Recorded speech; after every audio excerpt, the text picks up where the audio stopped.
Suara kebenaran bergema di hati, menggapai cita, menghapus korupsi. Dengan ilmu dan kasih kita melangkah, bersama memajukan bangsa yang kita cinta. Bersama Adovi, bersama kita melangkah. Prof. Romli, pemandu kebenaran sejati. Suara kita takkan pernah padam. Bersama Rom, suara kebenaran.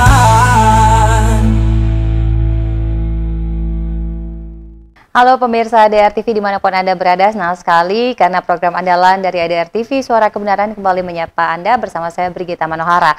Ketika kita bicara tentang KPK, tentu kita juga ikut antusias dengan pimpinan baru yang kemarin juga baru dipilih oleh DPR, khususnya dari Komisi 3. Tetapi ada besar harapan kita semua berkenaan dengan upaya pemberantasan korupsi itu sendiri.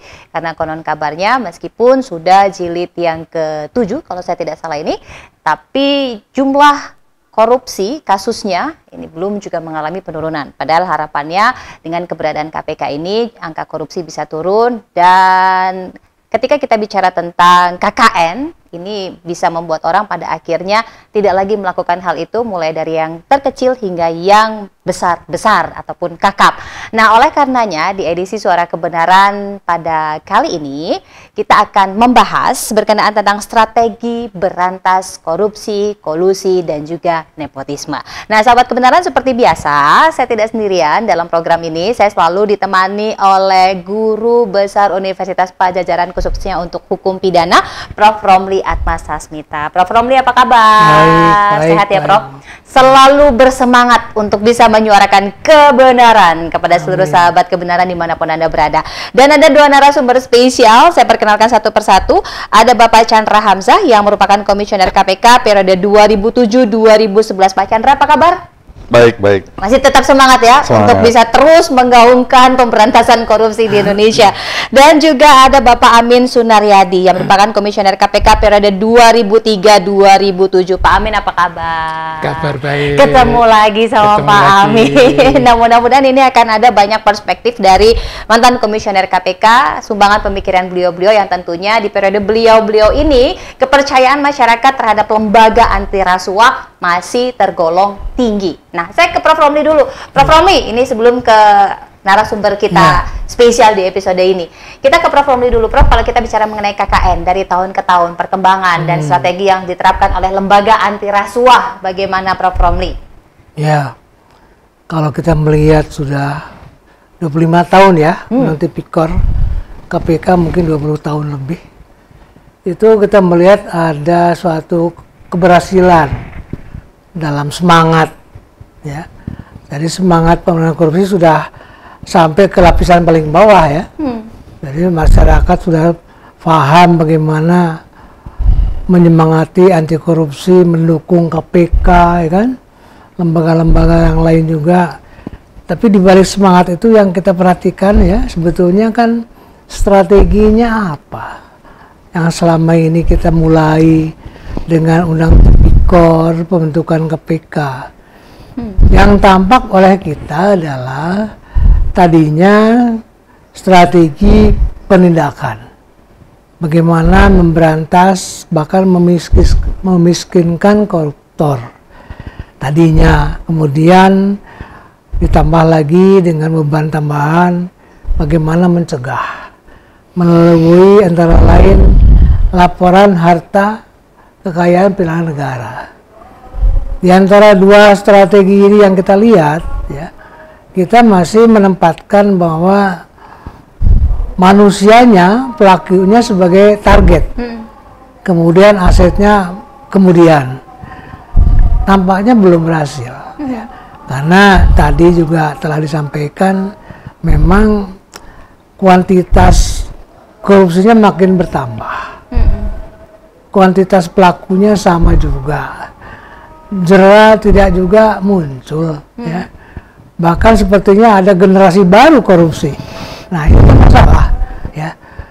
Maksud saya generasi baru itu bukan menghasilkan sesuatu generasi yang patuh, taat, pada hukum dan anti korupsi, tapi malah tampaknya sengaja melanggar ya. Nah ini masalah besar buat kita, ini tantangan. Apa yang perlu kita pikirkan bersama yaitu perlu kita evaluasi. Sejauh mana strategi yang sudah berjalan itu harus efektif dan bagaimana ke depan seharusnya. Apakah kedua-duanya harus bersamaan atau mana yang harus didahulukan. Nah ini pertanyaan besar kita karena kebetulan Presiden kita Bapak Prabowo Subianto sudah menggaungkan berantas korupsi. Tapi kan masalahnya bagaimana memberantas yang efektif dan efisien. Nah ini yang menjadi tantangan era pemerintahan Prabowo Subianto ke depan dalam hal penanganan korupsi. Jadi saya kira ada sesuatu yang perlu kita bahas bersama. Demikian. Pak Amin, ini periode Pak Amin kan periode awal-awal ya, di mana orang begitu punya harapan besar terhadap Komisi Anti Rasuah ini, dan di periode Bapak masih dalam track record yang sebaik-baik kalau dalam tanda petik dalam pembahasan kami kemarin. Kalau merujuk dari hasil evaluasi, refleksi Bapak yang pernah ada di dalam, jika dibandingkan dengan sekarang, ini bagaimana? Kalau saya melihat begini, kebetulan tahun 1999 saya bekerja di BPKP. BPKP menyiapkan strategi pemberantasan korupsi nasional. Itu diterbitkan bulan Maret 1999. Saya kebetulan jadi perancang strateginya. Jadi saya melihat strategi itu sekarang sudah 25 tahun. Terus ada beberapa hal yang sudah dilaksanakan tapi tidak berhasil, harus diubah. Ada yang belum dilaksanakan. Ini baru untuk langkah awal. Kalau di buku strategi itu dikatakan sebagai entry point. Artinya kalau itu bisa dilakukan berarti kita mulai memberantas korupsi. Nah, posisi per sekarang 2024 itu yang harus dibenahi begini. Merujuk ke strategi tahun 99 ya. Jadi strategi penindakan atau penegakan hukumnya itu sudah dilaksanakan 25 tahun dengan fokus merugikan keuangan negara. Nah, ini harus diubah. Fokusnya ke memberantas suap. Itu yang harus diubah. Kemudian di tahun 99 itu bagian dari strateginya itu harus memperkuat Mahkamah Agung dan pengadilan-pengadilan di bawahnya. Itu yang belum selesai, baru dimulai. Jadi kalau dilihat Mahkamah Agung ya, dulu kita mencari putusan pengadilan itu sangat sulit. Nah, sekarang mungkin sudah lebih dari 5 juta putusan ada di websitenya Mahkamah Agung. Itu sudah kan? Nah, tapi yang belum ada di pengadilan itu adalah kontrol sistem.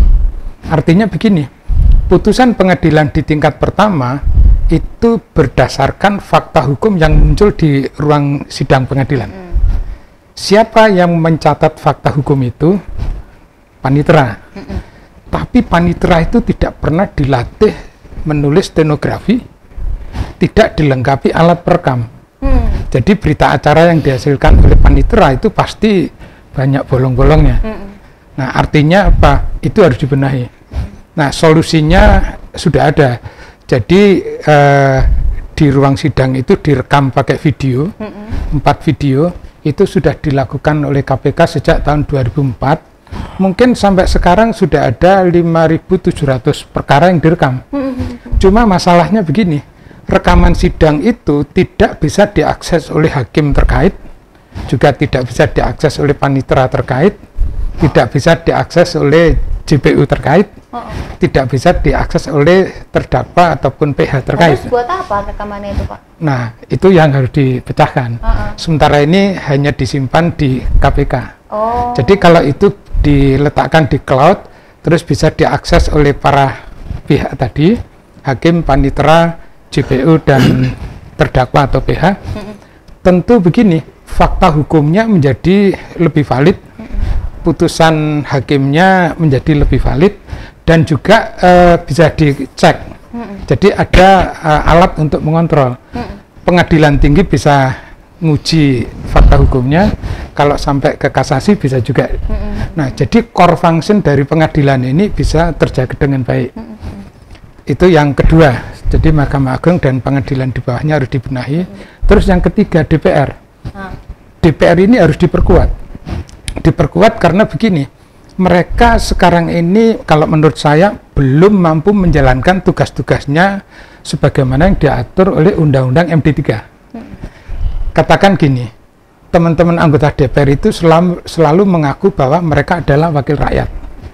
Menurut definisinya mereka anggota DPR itu wakil rakyat. Tapi saya melakukan survei, sebagian besar rakyat tidak mengenal nama-nama anggota DPR yang secara resmi oleh KPU ditetapkan mewakili dapilnya. Jadi mereka ngaku-ngaku aja wakil rakyat, tapi rakyatnya nggak kenal. Nah, karena rakyatnya nggak kenal, terus mereka tidak ngurusi rakyatnya. Jadi kalau ada reses, dia seneng ke luar negeri. Nah, akibatnya relationship ini nggak muncul. Kemudian selain dikenal ya, ada juga hal lain yang begini. Mereka itu melaksanakan tugasnya, berkunjung atau kunjungan kerja ke daerah pemilihan, tapi tidak cukup biaya dari negara untuk membiayai aktivitas mereka. Nah, terpaksa mereka itu harus nyari-nyari biaya. Caranya gimana? Ngompasin mitra kerjanya. Terus minta ke sana kemari untuk ngongkosi pekerjaan-pekerjaan mereka. Jadi kalau menurut saya ke depan ini yang penting strategi penegakan hukumnya diubah dari ngejar merugikan negara mesti ngejar suap. Mahkamah Agung rekaman sidang harus dipasang supaya bisa diakses oleh hakim, panitera, JPU, terdakwa dan PH-nya. Kemudian DPR harus dibenahi supaya basic functionnya DPR itu bisa terlaksanakan.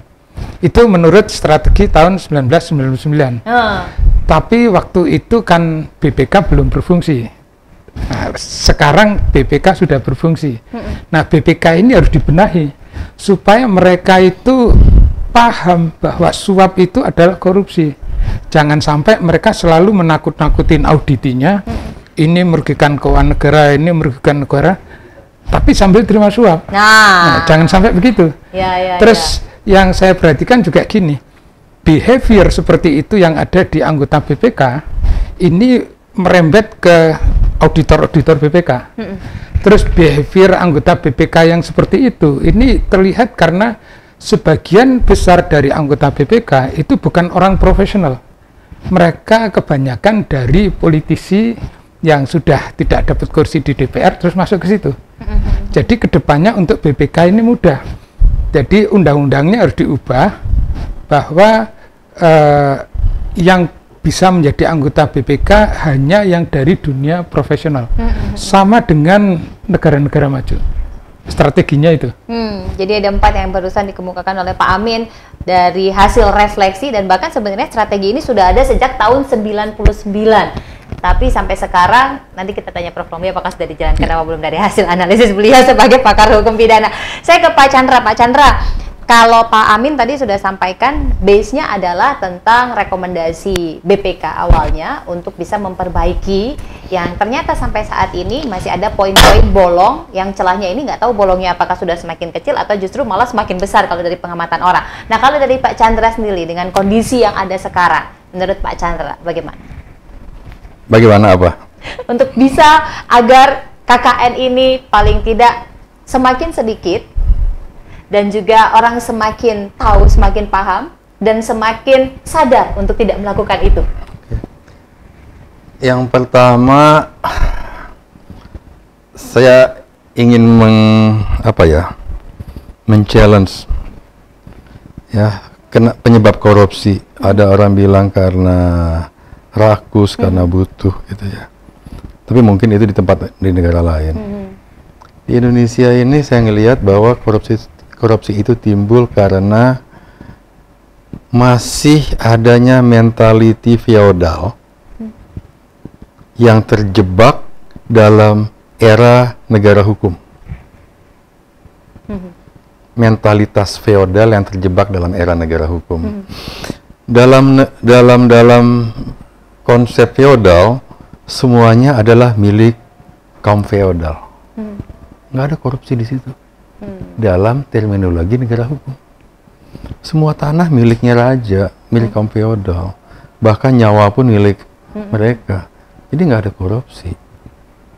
Nah, mentalitas itu yang kemudian terbawa dalam kondisi sekarang. Dia tidak rakus, tidak butuh gitu ya, tetapi merasa bahwa itu adalah haknya dia. Feodal begitu. Tanah semuanya yang ada di atas tanah adalah miliknya dia. Itu kaum feodal. Nah, mentalitas itu kebawa ke zaman sekarang. Sekarang saya, misalnya seseorang menjadi kepala sesuatu lah, ya, dia punya kewenangan. Maka semuanya adalah milik saya. Waduh. Kewenangan itu milik saya ya. Ini bisa dibayangkan ya. Dan saya berhak menerima upeti. Buat kaum feodal, upeti itu adalah hal yang biasa. Dan itu masih menjangkit sampai sekarang. Gitu loh. Jadi kita harus lihat bahwa yang pertama kali kita harus lakukan adalah budaya masyarakat adalah mengikis habis mental feodal. Karena itulah kemudian di tahun 45 kita merdeka, oke, tapi kita belum berhasil mengikis feodalisme. Padahal kita udah 79 tahun merdeka loh, Pak. Masih feodal. Itu dia. Ciri khas masih feodal, senang dilayani, pakai forerunner, protokoler, yang berlebihan. Senang kan? Iya. Kemudian kalau lebaran dapat parcel, mental feodal semua. Iya. Tapi memang kayaknya begitu deh Pak, di daerah kemarin kan saya sempat juga ke NTT ya Pak, itu disampaikan bahwa ada mantan bupati begitu ya Pak ya, yang kalau misalnya mengadakan kegiatan, seluruh ketua kepala OPD harus datang dan harus bawa babi.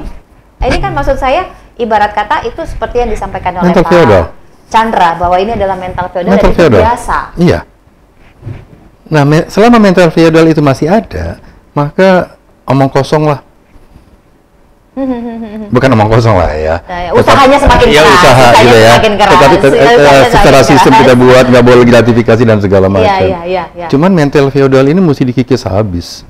Itu biasa bisa dilakukankah lewat kurikulum yang ada ataukah lewat bagaimana kalau Pak Chandra mengamati? Karena ini kan anak-anak bisa diajarkan, tetapi orang tuanya dengan dia melihat di rumah masih seperti itu kan repot juga ya Pak? Revolusi. Waduh, revolusi mental. Seharusnya. Dan bukan cuma jargon. Jadi saya pernah menemani si pimpinan KPK ke suatu negara, saya nggak perlu sebut negaranya, ketemu dengan Jaksa Agung, negara tersebut, kita dinner gitu ya di suatu restoran. Kemudian kebetulan kita datang lebih dulu. Jaksa Agung datang, dia turun dari mobil, itu Jaksa Agung ya?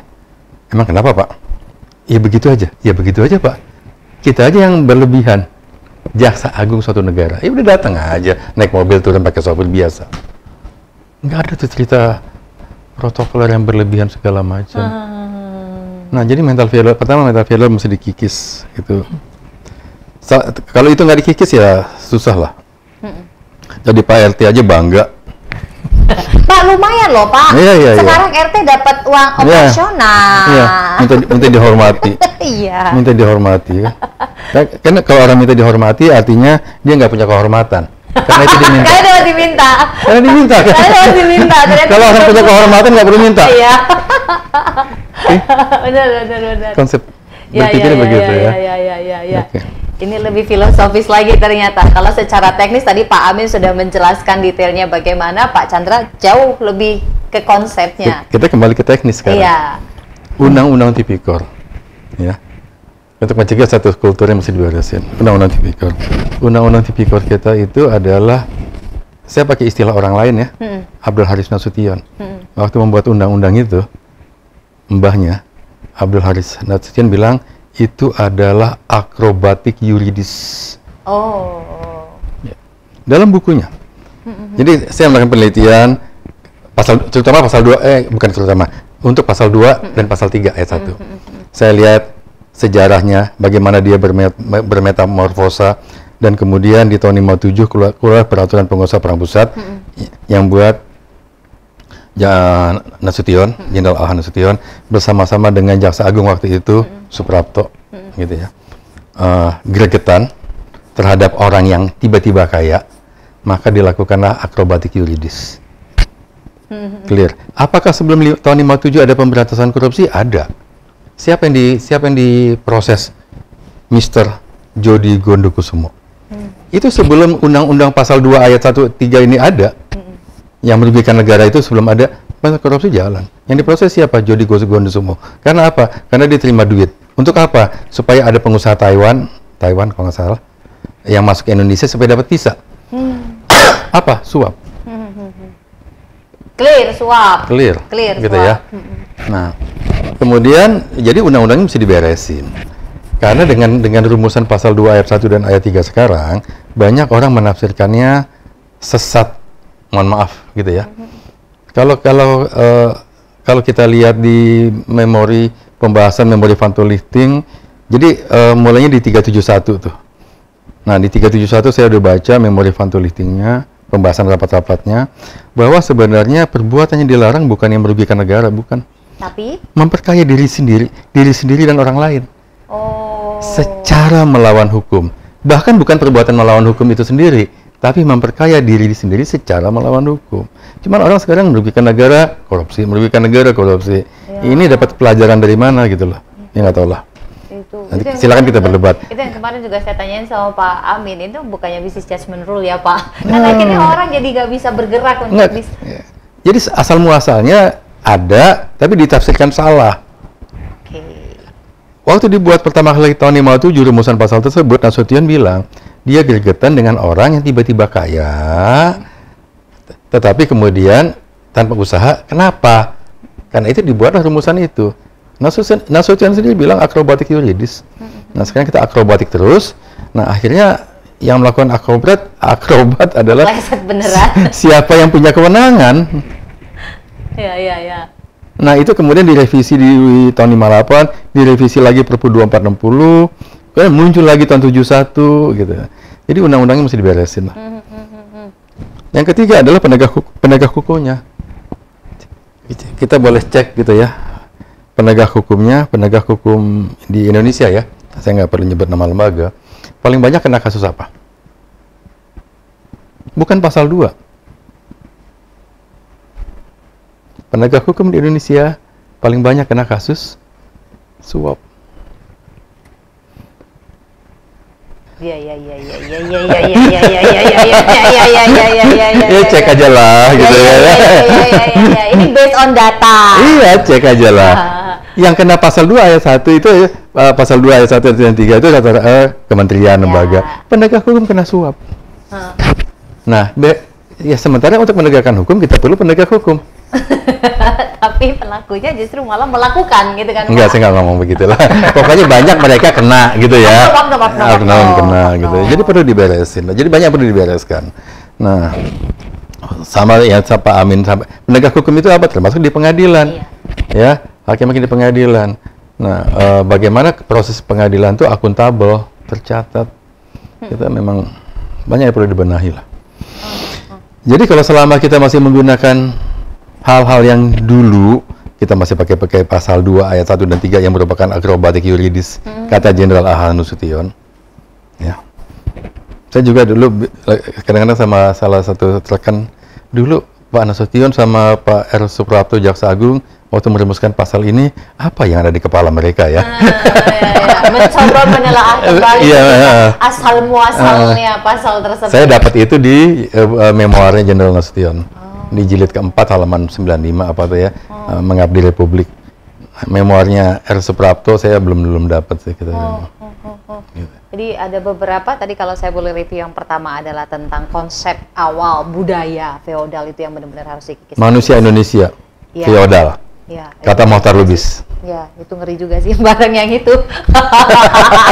Karena kita juga sudah mulai menikmati begitu kan. Kata Kuncaraningrat juga begitu. Ya. Nurkolis Majid dalam bukunya Indonesia Kita, yang kita mesti kikis salah satu apa? Budaya feodal. Ya. Karena budaya feodal itu semuanya milik kita. Itu sudah egoisnya sangat luar biasa sekali begitu ya. Prof. Romli, ini semakin menarik Prof. Romli karena ditariknya bukan hanya soal teknis, mulai dari undang-undang, penegak hukumnya yang juga mesti clear, installnya ini harus tajam dulu dan bagus begitu kan ya Prof. Tetapi justru malah budayanya ini juga harus dirubah. Sepengamatan Prof. Romli ini gimana dong? Merubah budaya itu Ya sebatas panjang kita berusia manusia lah, susah ya, sulit ya. Tapi itu pernah kita coba dengan pasal 12B, gratifikasi. Kita tahu bahwa mental budaya kita tuh ingin diberi kan, jabatan itu menjabat, harapannya kalau orang datang tuh memberi sesuatu. Apalagi punya kewenangan, ya kan? Baru, ya kan? Nah, waktu kita riset ke Malaysia, ada ketentuan gratifikasi dengan konsep semua fasilitas yang diterima oleh negara itu dilarang. Apakah berupa uang, fasilitas, sampai kepada masalah wanita itu dilarang. Ada itu. Kalau gitu kita dengan Pak Andi Hapsa ambil alih menjadi pasal 12B. Memang pasal 12B itu dilematis karena budaya kita mengikis budaya tadi dengan cara norma ternyata tidak mudah ya. Itu pun di dalam 12B kita lihat rumusannya lunak sebetulnya. Ya, setiap yang diterima ini dianggap suap. Jadi maksudnya dianggap suap itu ya kalau ketahuan kan, kalau enggak ya enggak. Nah, itulah maka rumusannya diperlunak. Silahkan saudara terima, ya apa yang saudara terima dari siapapun, sekalipun tidak ada hubungan dengan jabatan, tapi saudara diberi waktu 30 hari untuk berpikir, apakah terus dimiliki atau dilaporkan pada KPK. Nah, pilihan kan? Benar. Nah, setelah 30 hari dia berketat untuk memiliki, anggapan kita itu muncullah yang namanya niat memiliki, mens rea. Nah, disitulah muncul tindak pidana gratifikasi. Ya, itu sudah sedemikian lunak ya. Itu pun juga nggak diperhatikan kan. Baru ketahuan setelah ada urusan pasal 2, pasal 3. Diusut lagi ketahuan. Jadi kita berusaha mencoba, ternyata budaya itu sulit dengan norma. Dengan aturan, harus dengan teladan. Contoh dari siapa? Ya pimpinan lah ya. Pimpinan kita semua, pimpinan dari mulai keluarga sampai pimpinan yang lebih tinggi, presiden, ya, kalangan kementerian, lembaga, ya menteri, kepala lembaga. Jadi itu yang menjadi masalah kita sekarang. Ya, jadi memang kita berusaha dengan aturan hukum, ternyata bukan aturan hukum semata-mata yang jadi masalah. Ternyata juga adalah masalah budaya tadi. Nah, bagaimana caranya mengembangkan teladan baik? Itu yang susah, sulit. Kita beranggapan ya artinya yang namanya santri ulama kan baik, harusnya. Tapi ya amplop diterima juga gimana? Saya juga bingung tuh. Ya, bagaimana? Artinya itu rezeki katanya. Ya. Alhamdulillah. Alhamdulillah. Harus disyukuri gitu. Nah ini bagaimana ya? Kalau sampai ke sana kita buntu lah ya. Tapi kita kan harus berusaha, artinya bagaimana berantas KKN yang sudah mulai 98 digembar-gemborkan, ya tidak boleh padam semangat karena masalah-masalah yang kita hadapi, ya memang ada kesempatan kita masih untuk memikirkan sesuatu yang lebih baik ya, ke depan, ya. Yang tadi kembali bahwa kita mencoba menindak, menghukum, tidak pernah memberikan hasil yang signifikan. Tapi kita coba mulai dengan bagaimana mencegah. Nah, bagaimana mencegah inilah menjadi tantangan baru era Prabowo. Ya, karena kalau pemerintahan Prabowo masih seperti yang lama, cara berpikirnya sering lama, tentu tidak akan berhasil. Sama saja. Ya, tadi dikatakan oleh Pak Amin kan. Jadi sekarang orientasi kita tuh harus pertama-tama coba kita suap dulu lah. Karena yang tadi dikatakan yang paling jelas ya, karena suap itu menyasar penyelenggara negara, terutama penegak hukum. Kalau penegak hukumnya kotor ya kotor semua kan. Nah ini penting memang. Masalahnya sekarang bagaimana caranya, karena ada pembuktian terbalik, masih ingat ya? Undang Tipikor sudah mulai di pasal 37, tersangka wajib membuktikan harta kekayaan. Kalau itu coba diefektifkan, pembuktian terbalik terhadap kekayaan, kita bisa mulai dari LHKPN. LHKPN itu, nah, masalahnya sejauh mana KPK berkoordinasi dengan pajak, mana orangnya pajak lah yang tahu, Direktur Pajak, harta kekayaan kita sebetulnya berapa sih? Setiap tahun dilaporkan berapa, kenaikannya berapa kan hari pajak. Nah itu yang tentu kita lebih efisienkan kerjasama. Nah masalah kerjasama, koordinasi yang saya perhatikan, tidak mungkin lagi kita dengan sistem telepon, angkat telepon, nggak bisa. Kita udah sistem digital sekarang ya. Dengan OSS, online system itu kan lebih bagus. Jadi strategi kita harus didukung oleh sistem teknologi informasi yang lebih canggih. Itu yang lebih bisa membantu kita. Jadi mengurangi juga manpower yang terlalu banyak, yang nggak jelas akhirnya tugasnya apa gitu kan. Coba KPK sekarang 5.000 pegawai. Zaman Pak Amin berapa? Masih 1.000? Masih 1.000-an lah. Enggak. Itu masih 400. Masih 400? Iya. Zaman saya 800. Sekarang belum ada 1.000? Sekarang 5.000 saya tanya. Nah ya, dengan anggaran yang pasti lebih tinggi kan. Tapi persoalannya 5.000 itu di pusat. Sedangkan Indonesia luas wilayahnya luar biasa. Kejaksaan ada sampai di kabupaten kan. Iya, nah, dan bahkan belum semua kabupaten sih sebenarnya. Ya makanya. Jadi ini masalah besar kita. Anggaran zaman saya dulu cuman di bawah 200 miliar. Oh iya? Serius. Oh, zaman Pak Amin? Lebih kecil lagi. Lebih kecil lagi. Lebih kecil lagi. Lebih kecil lagi. Mungkin 100-an di bawah gitulah. Sekarang triliun katanya KPK itu. Tapi ya kita lihat kan ya, makin banyak anggarannya, makin banyak suapnya di dalam. Itu rumus berbanding terbalik. Bercanda. Ini persoalan yang sangat menjadikan gitu. Iya. Anggarannya sekecil tidak ada masalah. Iya, agak ironis sih memang. Anggaran makin besar banyak masalah malah. Nah ini pertanyaan ya. tadi, ini apa ini? Moral, revolusi mental kata Pak Jokowi. Kan Pak Jokowi tidak berhasil revolusi mentalnya. Saya tambahkan sedikit tuh. Boleh. Nah, waktu itu anggaran 200 miliar ya, di bawah 200 miliar. Nah, kemudian kita efisien, yang kepake itu sekitar 60%. Oh ya? Saja. 60% Ingat sekali. Emang harus irit dong. Iya. Budaya efisien. Iya. Itu harus dikembangkan memang budaya efisien itu. Cuma 60%. Efisiensi. Jadi itu masalah ya yang kita hadapi. Jadi memang perlu ada strategi baru lah. Ya, strategi baru jangan asal baru tapi betul-betul harus berdasarkan riset. Riset ini yang saya sayangkan perguruan tinggi kita banyak yang pusat anti korupsi tapi nggak pernah riset. Namanya riset tapi bicaranya banyak. Risetnya hampir nggak kedengeran lah hasilnya. Nah ini harus budaya ini juga perguruan tinggi harus. Kalau tiap perguruan tinggi punya perusahaan studi korupsi, riset lah coba. Kan ada dana riset tuh, dana unggulan. Nah itu pakai untuk riset sehingga membantu kita juga. Ya bagaimana seharusnya kemana arahnya strategi, bagaimana penganggaran. Jadi strategi baru ke depan ya riset dulu, kemudian juga menyusun melihat kembali undang-undang tipikor, undang-undang KPK dan semuanya sambil berjalan bersama-sama. Saya kira perlu ya. Kita sudah mulai lagi dengan bicara dengan data kita bicara dengan data itu lebih konkret, lebih jelas, lebih pasti, dan kalau digunakan data itu pasti akan paling tidak 90% ya berhasilan. Tapi kalau kembali dengan omon ke omon, ya, dengan sekalipun profesor yang membuat, nggak akan selesai. Iya. Karena memang kalau gorengan itu enak, Prof, renyah. Ya, ini perlu jadi introspeksi kita semua. Pak Amin, tadi dari secara konsep memang perlu mulai diperbaiki budaya ini terus dilakukan ya. Pak Amin ini kan perjalanannya dari BPK, kemudian BPKP.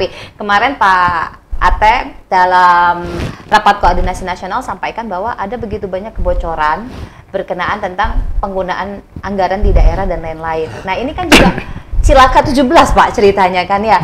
Ternyata di daerah pun kebocorannya ini luar biasa dan itu yang coba ditutup oleh pemerintahan Presiden Prabowo saat ini. Nah, kalau Bapak melihat berkenaan juga dengan teladan, nah daerah ini bagaimana kemudian membuat orang akhirnya sadar, akhirnya mau, akhirnya melek, begitu Pak, secara administrasi tertib, secara perilaku juga baik.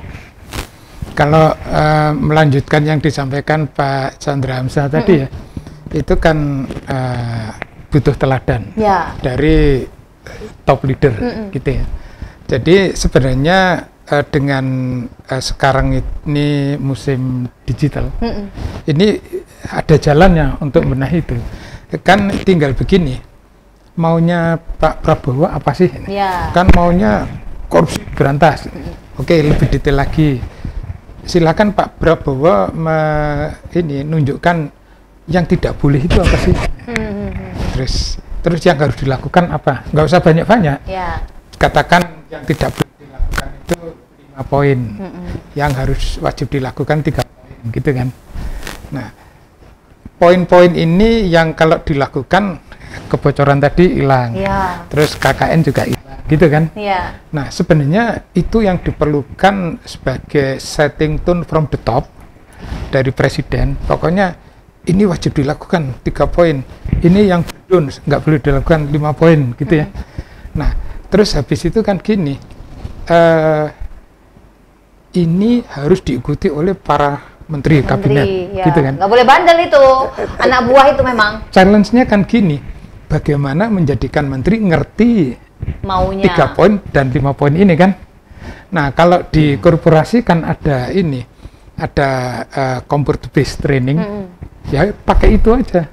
Kalau pakai itu berarti kan menteri yang sudah baca itu ketahuan, oh si ini yang belum ketahuan kan?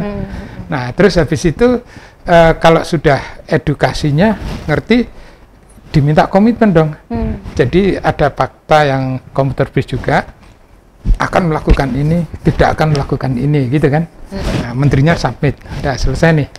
Berarti kan ada bukti dia pernah ikut training, berarti ngerti filosofinya itu.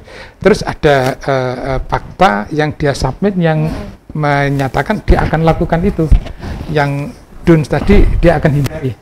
Nah, berarti di level menteri kan sudah ngikut nih setting yang diberikan Pak Prabowo. Kalau sistem ini bisa jalan di level menteri, kan tinggal dibuka, gubernur kamu ikut, bupati ikut, wali kota ikut kan. Nah, nanti kan seluruh pemerintah, pusat, provinsi, kabupaten, kota kan leadernya ngikut nih. Kalau itu bisa jalan, dibuka lagi ke level eselon 1 di pemerintah pusat kepada para penegak hukum, terus di provinsi, kabupaten, kota di eselon yang di bawah gubernur dibuka gitu kan. Nah, kalau itu dilakukan kan mereka ngerti apa yang harus dilakukan, apa yang tidak boleh dilakukan, seperti yang dimaui oleh presiden. Terus mereka juga sudah menyatakan sanggup, gitu kan? Nah, tinggal nanti ini sampai yang melanggar sikat, kan gitu aja kan? Nah, jadi by system. Betul. Jadi itu perlu dilakukan. Apalagi Pak Prabowo kan sudah menyatakan bahwa harus menggunakan digitalisasi untuk urusan semua ini nih. Jadi ya dipakai aja sistem digital itu supaya mengikat semua pimpinan di pemerintah pusat, pimpinan di provinsi, di kabupaten dan kota. Nah, kalau semua terikat kan sudah enak nih. Saling kunci jadi ya. Jadi ya arahnya mana? Silakan Pak Prabowo yang menentukan. Yang wajib dilakukan ini 3 poin, yang tidak boleh dilakukan ini 5 poin. Terserah Pak Prabowo. Yang saya tahu ya dari pidato-pidatonya, beliau ingin Indonesia bersih dari korupsi. Nah, kalau itu diikuti pasti 3 poin dan 5 poin nanti arahnya ke sana. Nah, yang penting dengan digitalisasi nilai filosofi tadi bisa masuk ke kepalanya para pimpinan di pusat, provinsi maupun kabupaten kota. DPR ya pelan-pelan, terus DPRD kan enak kalau gitu. Jadi ibarat kata dibuat culture baru yang itu bisa dipahami semua orang dengan kalimat tersederhana dan terjelas, sehingga tidak kemudian bersayap dan multitafsir. Begitu kan ya Pak? Khawatirnya nanti salah tafsir lagi seperti yang disampaikan oleh Pak Chandra, bukan begitu Bapak? Dan bisa dimonitor. Siapa yang sudah menyatakan sanggup tapi melanggar sikat. Gitu kan. Jadi komitmennya itu jelas bahwa ketika maka ya mesti harus dibuka, harus transparan seperti tadi Prof. Romli sampaikan, LHKPN-nya juga mesti jelas, mesti jujur, kira-kira begitu ya Prof ya? Pak Chandra, ini semakin menarik Karena memang harus Gini. clean and clear. Gini, oke. Jadi kita kan, pemerintah itu kan sebenarnya public servant, pelayan masyarakat. Harus tahu yang dibutuhi oleh masyarakat. Masyarakat itu butuhnya apa sih? Cuman sayangnya kita mengetahui kebutuhan masyarakat itu berdasarkan hypothetical, tidak berdasarkan survei. Ya. Nah, kemudian saya menconteklah survei yang dilakukan oleh Pak Amin. Jujur aja kan mencontek yang baik boleh kan? Iya. Kemudian saya bilang juga Pak Amin. ATM. Iya, Pak Amin. Saya nyontek ya, silahkan kata dia. Nah, jadi menarik yang metode yang dilakukan oleh Pak Amin. Ya. Kalau kita bicara korupsi, ada audiens katakanlah 100 orang. Ya, pakai aplikasi apa Mentimeter itulah gitu ya. Kita tanya audiens. Bentuk korupsi apa yang sering Anda temui sehari-hari? Bukan hampir, di seluruh survei yang saya lakukan, nanti Pak Amin sendiri cerita, karena original idenya itu dari Pak Amin, saya cuma amplify saja. Nah, itu adalah suap. Tolong dibantu. Paling besar, si audiens bilang, yang mereka temui sehari-hari adalah suap. Dan masyarakat kan jadi plus, kemudian ada pemerasan juga. Tapi paling banyak suap. Untuk apa? Untuk ngurusi bermacam-macam. Ngurus perizinan kah? Ngurusi segala macam. Gitu ya. Nah, kenapa pemerintah tidak fokus membantu keresahan masyarakat? Yang resah, masyarakat kan nggak resah dengan kerugian negara apa segala macam. Itu kan masyarakat rasanya dengan suap. Plus kemudian ke argumentasi mengenai kerugian negara, berdasarkan United Nations Convention Against Corruption Review, itu harus dihapus. Karena? Panjang nanti kita cerita Karena tidak ada negara yang mencantumkan unsur kerugian negara dalam delik korupsinya. Nggak ada. Cuman Indonesia. Kita kreatif sekali berarti ya. Alhamdulillah. Indonesia. Karena itulah pasal 2 pasal 3 itu tidak bisa digunakan atau sangat sulit digunakan dan tidak pernah berhasil digunakan untuk mutual legal assistance. Karena di luar negeri nggak ada tuh state laws, nggak ada. Yang ada bribery. MLA kita dengan beberapa negara itu berhasil dengan apa? Dengan suap. Dengan menggunakan pasal suap. Jadi kalau kita ada hubungan dengan itu ya suap. Nah, begitu juga di masyarakat, yang sangat relate dengan masyarakat adalah suap. Masyarakat sebel, masuk sekolah mesti bayar, masuk apapun mesti bayar. Yang unofficial. Kalau tidak tolong dibantu itu tadi betul. Itulah. Iya. Nah, sekarang kenapa pemerintah tidak berpikir untuk menyenangkan rakyatnya? Rakyatnya sebel dengan apa? Dengan suap. Nggak percaya, kita bikin lagi, survei lagi, silakan. Masyarakat tuh benci dengan ngurus KTP, ngurus apa segala macam. Remeh-temeh sebenarnya, Pak. Dan itu nggak remeh. Sebenarnya. Itu nggak remeh. Itu, dan sebagian masyarakat juga senang nyuap. Biar cepet, Pak. Persis. Mental feodal. Yang disuap juga senang. Lumayan, Pak, buat beli makan siang. Itulah. Ya. Ini jadi seperti lingkaran setan yang mana harus berhenti dulu. Lingkarannya ada, setannya nggak tahu siapa. Lingkarannya ada. Pada arisan kayaknya, Pak. Setannya yang mana kita nggak tahu. Pemberi atau penerima yang jadi setan. Jadi sama-sama ini. Atau dua-duanya setan gitu ya. Oke lah. Nah, jadi yang saya mau sampaikan adalah ya do's and don't yang disampaikan oleh Pak Amin tadi ya. Saya dalam beberapa kesempatan saya sampaikan, tolonglah pegawai negeri penyelenggara negara pada saat menerima sesuatu di luar gajinya. Gini, kita catat deh, sebagai pegawai negeri penyelenggara negara, gaji kita berapa, kita berhak atas fasilitas apa, tulis aja dulu semuanya. Udah semua nih, pengobatan, at cost umpamanya gitu, udah tulis. Ya, ini hak, supaya kita menghindari dari mental feodal. Bahwa semua hak kita. Enggak, hak kita adalah ini. Di luar itu, maka bukan hak kita. Maka pada saat kita menerima sesuatu yang bukan ada dalam tulisan itu, maka kita bertanya, apa yang mendasari saya berhak menerima ini? Jadi mungkin Pak Prabowo, pertanyaan pertama, setiap pegawai negeri, penyelenggara negara, menteri dan segala macam, kalau menerima sesuatu, maka harus bertanya, apa yang membuat saya berhak menerima ini. Dia harus lakukan itu dalam pertanyaan pertama. Itu pertanyaan. Tapi itu benar di banyak company ada do's and don't. Biasanya di company ada 10 kira-kira ya. 10 do's 10 don't-nya gitu ya. Maka yang harus dilakukan adalah hak finansial, fasilitas apa yang perlu yang mereka punya, tulis. Yang harus dilakukan lagi adalah kalau menerima sesuatu mereka bertanya, apa hak saya menerima ini? Ya. Kalau semua orang lakukan itu sih, menurut saya sih bisa dikurangi jauh tuh. Bukan setiap orang ya, pegawai negeri penyelenggara negara. Iya. Jangan sampai kura-kura dalam perahu, pura-pura tidak tahu. Iya. Kan saya cuman ini nggak saya klik doang, saya dikasih. Iya. Jadi itu yang Prof. Lauli sampaikan ya, menerima. Begitu menerima bertanya, kenapa apa yang membuat saya berhak menerima ini? Pertanyaan simpel. Karena dia orang tua saya. Oke. Kalau orang tua saya anaknya, saya berhak dong. Oke. Karena dia suami saya atau istri saya, berhak dong. Kalau dia suami bukan, kakek bukan, nenek bukan. Ini siapa? Saudara bukan. Teman baru kenal. Teman lama pun gitu ya. Itu pertanyaan simpel lah. Tapi kadang-kadang kan keluarga sendiri ini tidak mencoba mencari tahu dengan beragam fasilitas yang diterima oleh bagian keluarganya. Susah diharapkan begitu. Oh, kenapa Pak? Sepengalaman gini, ya betul, kalau istri bilang, "Pak, ini duitnya dari mana?" Udahlah gitu.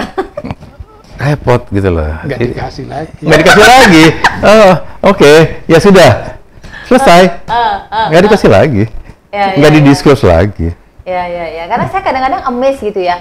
Bagaimana kemudian seorang penyelenggara negara, dalam hal ini kita tahu kasusnya yang MA kemarin sampai 920 miliar, saya ngebayangin duitnya aja banyak sekali ya. Iya, kita nggak bisa menggantungkan bahwa itu ke keluarga begitu loh. Tetapi ke pegawai negeri penyelenggara negara itu. Jadi dia harus. Prof. Romli sih senyum aja Prof. Romli nih. Jadi bagaimana Prof. Romli? Iya, ini pengalaman ya. Iya. Di birokrasi, ketika saya dirjen itu memang di kantor saya tempat suap ya. Izin aja sampai setahunan ya, bikin pendirian. Saya di lantai 5 itu, saya jadi detektif itu, bukan jadi dirjen. Jadi setiap ngantor tuh lantai 5 bukan lantai 2. Tanya sama pegawai notaris, kamu diminta berapa? 25.000, 50.000. Satu hari itu permohonan 300, 1 hari ya. Saya catat 3 bulan, saya catat siapa yang terima berapa gitu. 3 bulan saya total loket aja, bagian loket terima sampai miliar tahun 2000-an. Ini paling depan padahal. Ya? Lihat, saya lapor menteri lah, Pak Muladi, Pak Yusin nih, lihat siapa nih itu lantai loket lah pegawai gede banget. Saya aja cuma 19 juta kayak menteri, saya dirjen 3 juta. Nah ini jadi bagaimana pakai sistem? Pikiran waktu itu dengan sistem semua nggak ada tatap muka kan? Aman kan? Nggak juga. Jadi dengan sistem itu yang biasa setahun dalam 2 minggu selesai perizinan. Karena mejanya dikurangin. 1 terima, masuk ke subdit, masuk direktur, masuk dirjen, cepet kan? Selesai kan? Pikirannya. Trial, wah udah notaris. Tapi saya tahu ini pasti ada yang nggak suka ya. Sehingga waktu itu pegawai di lantai 5 itu 75 orang. 40 saya keluarin semua, sisa 35. Terpaksa kan? Kalau nggak gitu, wah berat, kita nggak akan selesai ini. Karena udah biasa terima uang, ya kan? Setiap bulan terus tiba-tiba di-cut. Pasti, nah itu pun udah 35 ini, rasanya bener. Ada saja laporan ke saya melalui fax email kan dulu, Pak Dirjen klik 1 juta, klik aja, ya kan? Saya panggil kan, siapa orangnya? Sebutin, tadi nggak mau sebut nama, sebutin dah, kamu pulang aja tuh notaris, panggil sekretaris, panggil tuh orang, ini orang, nama ini, keluarin. Jadi modelnya udah nggak main seperti hukum lagi, otoriter aja saya keluarin. Kalau dia protes, bikin surat ke menteri, nanti saya periksa rekeningnya. sama Inspektorat Jenderal. Mundur semua tuh. Jadi memang kalau nggak begitu nggak bisa. Jadi sistem pun bagaimana orangnya kan yang mengoperasikan, jadi balik lagi. Nah, yang paling sulit di birokrasi itu budaya. Kalau bisa dipersulit, kenapa harus dipermudah? Udah 2 kali nih kalimat keluar nih. Ya, ini memang harus mengingatkan ini, Prof. Kalau bisa dipersulit, kenapa dipermudah? Jadi sistem bagaimanapun, saya ingat Pak Luhut Panjaitan, kan udah ada sistem sekitar, saya bilang, saya ketawa, ya sistem ya manusianya juga. Orang-orang. Nah ini masalah kita nih. Budaya bukan feodal lagi ini, budaya yang baru ini nih. Pengganti biaya feodal. Tambah nih budaya nih kayaknya. Nah, maksud saya. Kalau saya nganggap itu masih turunan budaya feodal. Iya. Dan siapa yang harus memulai? Teladan. Jadi Dirjen Imigrasi, Pajak waktu itu, gimana Pak Romli bisa tuh? Salahnya ya satu, saya bilang apa? Tangan kaki kita jangan kotor. Betul. Karena kalau kotor diikuti sama bawah, nggak akan diganggu. Oh gitu ya, wah berat tuh Prof katanya. Dirjen nih yang bicara ke saya berat, kalau berat nggak usah, biar aja rame korupsi, suap. Jadi memang teladan bersistem, plus tegas. Kalau melanggar ganti aja udah, menteri juga. Jangan tunggu lagi inkra lah. Inkra lama. Harusnya begitu tersangka aja udah bertiga sementara. Ya di KPK kan begitu pimpinannya. Iya. Sementara. Non jawab langsung, kalau diputusnya tidak bersalah ya kembali rehabilitasi kan gampang. Ini nggak pernah dilakukan oleh pemimpin kita, sungkan. Ini masalah kita, jadi keberanian, teladan, keberanian pemimpin, dan juga ketegasan penerapan sanksi. Tapi memang yang namanya godaan ini luar biasa. Pak Amin ini pernah ada di SKK ya Pak, itu cobaannya macam apa? Kepleset tuh banyak kepala SKK Migas begitu, bener ya Pak Amin? Ini untuk bisa menjaga sepengalaman Pak Amin, apa yang mesti dilakukan selain tadi kalau dari pemimpinnya kan sudah ada do, don'ts, begitu ya Pak ya. Tapi apalagi yang mesti harus dilakukan ini sebagai pesan juga pada sahabat kebenaran di sana yang saat ini sedang mendapatkan amanah. Yang sebentar lagi juga akan dilantik ini. Kalau ditanya pengalaman di SKK, itu yang saya pelajari dulu ini. Sebelum masuk SKK saya itu konsultan yang sedang bantu SKK. Bersama Pak Chandra Hamzah juga. Sedang bantu. Nah, jadi saya sudah tahu fakta yang ada di SKK, behaviornya apa. Nah, kebetulan behaviornya itu ada bribery, ada kickback, ada juga itu kickback itu normal nggak sih? Nah ini mumpung ada dua orang di sini, normal nggak? Karena kan ini kan hampir di semua tempat. Tunggu. Tergantung Anda mendefinisikan apa itu normal. Jadi tidak boleh menormalkan hal yang salah sebenarnya. Iya, kalau secara hukum nggak boleh. Itu salah. Karena itu lumrah loh Pak. Enggak. Kickback itu kan gini. Misalnya saya beli barang ya, harganya 1 miliar. Terus oleh vendornya dikembalikan 5%-nya, 50 juta gitu ya. Ini nggak masalah sampai di situ. Tapi ini terus punya siapa? Gitu. Nah, kalau di private sector, private yang bagus, 5% kembali ini belong to the company. Jadi dikembalikan sebagai uang sisa. Uang perusahaan. Diskon. Itu kan. Diskon ini punya perusahaan. Nah, yang sering salah itu ini menjadi haknya si orang yang ngerjain, kan, gitu kan. Hak saya. Kewenangan saya. Itu salah. Ya, salah. Nah, jadi saya mapping begitu kan, problemnya ini. Terus saya lihat juga gini, ini kerjasama antara SKK dengan perusahaan migas, dengan vendor, ini terputus. Karena waktu saya masuk, SKK migas itu nggak boleh berkomunikasi dengan vendor. Bukan vendornya SKK, vendornya perusahaan migas. Makanya lambat. Lama. Nah, terus yang saya bikin gini aja deh, pokoknya semua harus kerjasama, berarti harus kontak kan? Iya. Yang penting lebih cepat dan lebih efisien.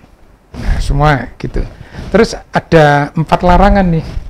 Larangannya apa? 4 no. No bribery, no kickback, no give, no luxurious hospitality. Aduh, sedih deh. Itu kan? Nggak ada lagi itu golf kemana-mana enak-enak.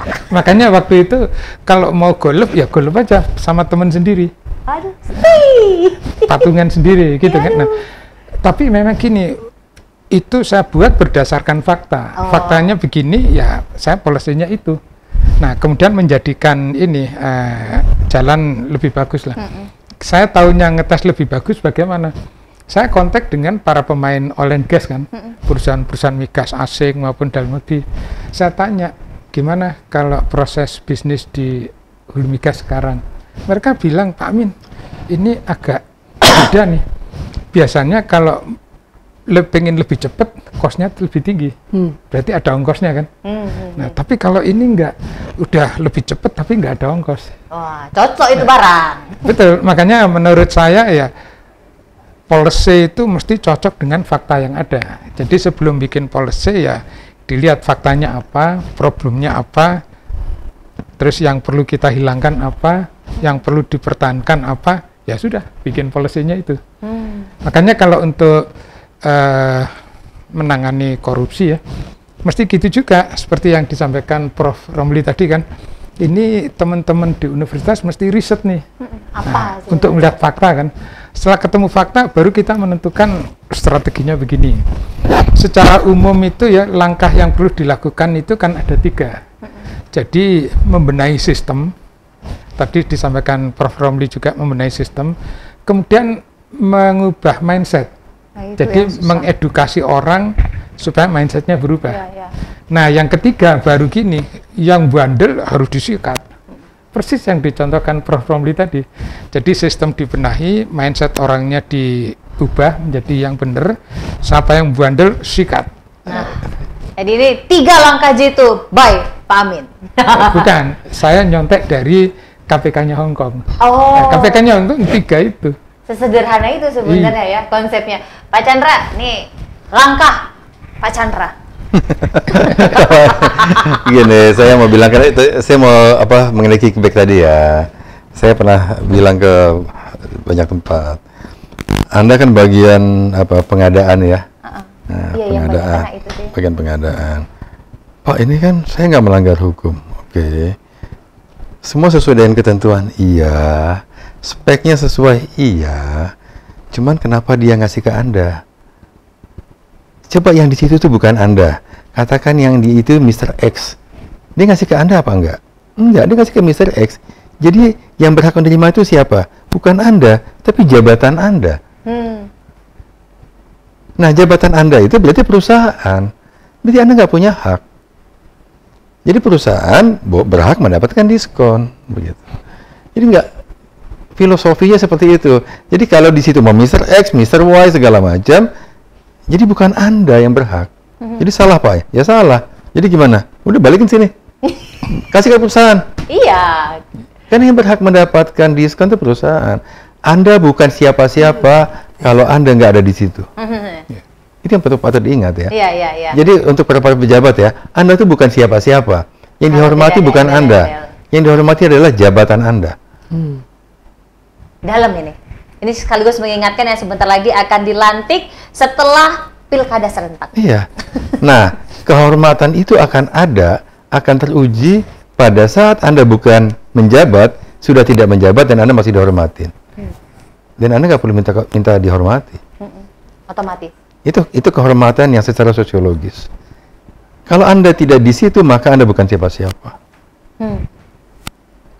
Dalam ini, secara filosofis. Prof. Romli, ada lagi sebelum saya akan ke Prof. Romli untuk closing statement, Pak Chandra. Ya, jadi sistem perlu dibenahi betul, mindsetnya itu ya Anda punya hak nggak untuk lakukan untuk itu?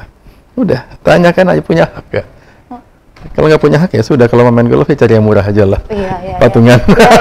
Patungan dan jangan cari yang weekend, yang peak season aja mahal, rebutan. Nah, kemudian ya, yang tadi yang Prof. Romli sampaikan tadi, Pak Amin juga sampaikan. Kita tuh sering nggak tega. Kasihan dia punya anak, dia punya istri gitu ya. Lah dia aja tega sama kita. Dia aja tega ngerogotin duit negara, dia tega. Dia tega menikmati sendiri yang merupakan hak jabatannya, tapi untuk kepentingan pribadi. Kenapa nggak uang itu nggak dibagi-bagi dengan teman sekantor? Dia tega juga kan? Itu tidak tidak menerapkan asas adil dan merata. Iya, makanya. Keadilan sosial bagi seluruh karyawan kantor. Ya. Jadi harus benar-benar menanyakan dan jujur sama diri sendiri, ini hak kita atau bukan, begitu ya Pak ya? Ya. Prof Romli, closing statement. Gini ya, pengalaman juga ini. Iya, ini kalau Prabowo presiden mau benar ke depan ya, kita bagi strategi, bukan preventif represif, tidak. Strategi yang satu lagi preemptif. Jadi jauh sebelum preventif. Yang mana preemptif? Rekrutmen proses untuk pegawai negeri ya, negara.